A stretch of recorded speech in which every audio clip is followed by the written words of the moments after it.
Rosanne, welcome to Drive. Hello there. So, what are some of the reasons that the festive season has a negative impact on mental health?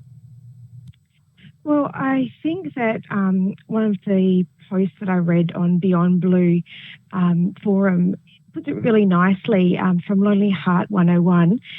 He said that I feel miserable most other times, but my negative feelings multiply around Christmas. And I think that this is because Christmas is a time that brings out love and joy. However, it can be a time that exemplifies underlying feelings of isolation, lack of support and loneliness for some. And do you think this is because some people might be isolated during the festive season? That's right. So I'll just help with the distinction of terms. As an epidemiologist, I do like specifying what we're talking about. So social isolation generally is things like such as living alone and without a partner. And some people can be living alone, but they have a lot of social support, which is more a subjective feeling. So they might engage in a lot of activities and they feel supported. They have family, friends around. And then loneliness is a separate what I call a separate measure of it's a feeling of being alone. So it's really important to understand that social isolation is a strong risk factor for loneliness. However, loneliness can arise when social isolation is not present. So this sometimes is called or termed alone in a crowd. And that we know that loneliness is then a strong predictor for poor mental health, so that loneliness can lead to increased feelings of depressive symptoms. So you can see how this causal direction or direction of effects can happen over time, and that at Christmas time, sometimes we start feeling around the people that we have in our lives because it is a time that generally we come together. And I guess this kind of stuff is not what people think of when they think about the Christmas period. Do you think this, this kind of isolation and loneliness is a new thing around the Christmas period these days? I think we're certainly more aware of it.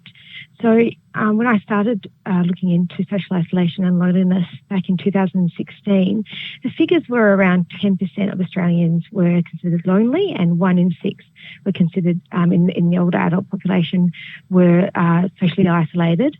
But now the figures are much higher. So most recently I read statistics that 1 in 4 or 25% of Australians feel lonely, and in Australia, 1 in 4 people aged over 65 are socially isolated. So my topic, research topic, is in older adults, so I do tend to revert to other statistics there. What's important to understand is that in Australia, our rates of social isolation and loneliness are much higher than other countries. So I'm not sure what's different about Australia. That's what I'm trying to work out with some of my research.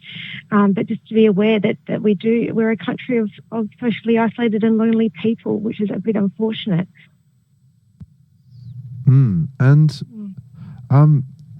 What do you think are some of the signs to pick up on when someone might be feeling down? So it is important to understand that just because someone's socially isolated, it doesn't mean that they're necessarily lonely. I'm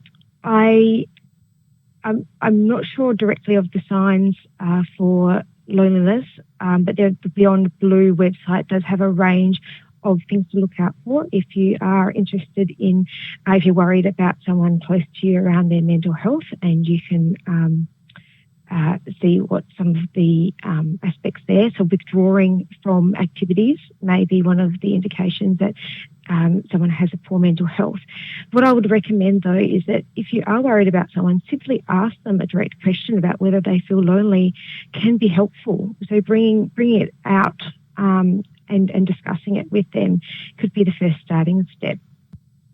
Yeah, and I know some people I know around this time, when they know someone might not have, a family lunch to go to or something like that, they invite them along to, be included in a Christmas celebration somewhere. I think that might be a great thing to do when people might think someone, doesn't have anyone during the Christmas period.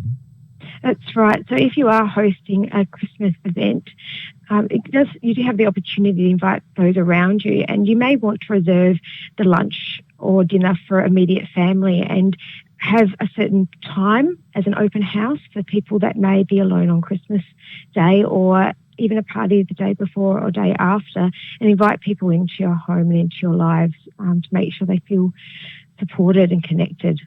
And I'm sure it'd make your Christmas better too. Exactly. So there's a couple of other hints that I have here. If someone is feeling that they are socially isolated, the Queensland government has a site titled Avoiding Social Isolation, and if you type that into Google, you'll come up with a lovely website, and they have a list of activities that you can change or do if you're feeling like you would like to be more socially engaged. For instance, engaging in a healthy diet, exercising regularly, creating and maintaining fulfilling friendships, which can be difficult, we understand. Join in social activities to meet new people, which is really important, because as our lives go on, we're not going to keep the same friends. And I think that a statistic is every 7 years our friendship group does tend to change, and so we need to change with that and be very proactive with getting new friends.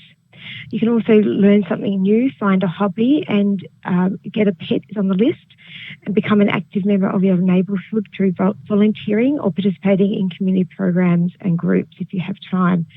So they're all really great things to do. But before that, my personal opinion would be to sit down and write a list about what you actually would like to do, what your interests are, what they have been, and they might not be exactly the same thing. So, for instance, you might have enjoyed riding horses, but you can no longer engage in that activity, but you might still want to be around horses and groom them.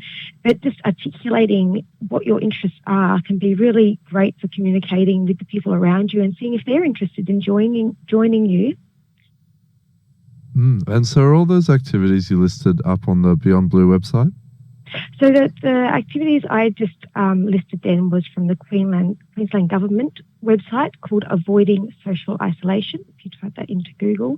The Beyond Blue have a fantastic online forum, and it's really great because you can see old posts there from people. You can see that there is quite a lot of other people having these issues, particularly around holidays and Christmas season, around social isolation and loneliness and how it affects them. And people do respond, and it's an online community to make sure that you don't feel quite as lonely as before you got onto the forum. It's a really lovely place to go. And yeah, I think this is a great thing to think about during Christmas, because, you know, some people are caught up in their own things, and there are some people who aren't having the same experience. So it's a good thing to keep in mind during the Christmas period. Dr. Freak-Poli, thank you so much for joining us here on Drive. Thank you very much. Have a great day.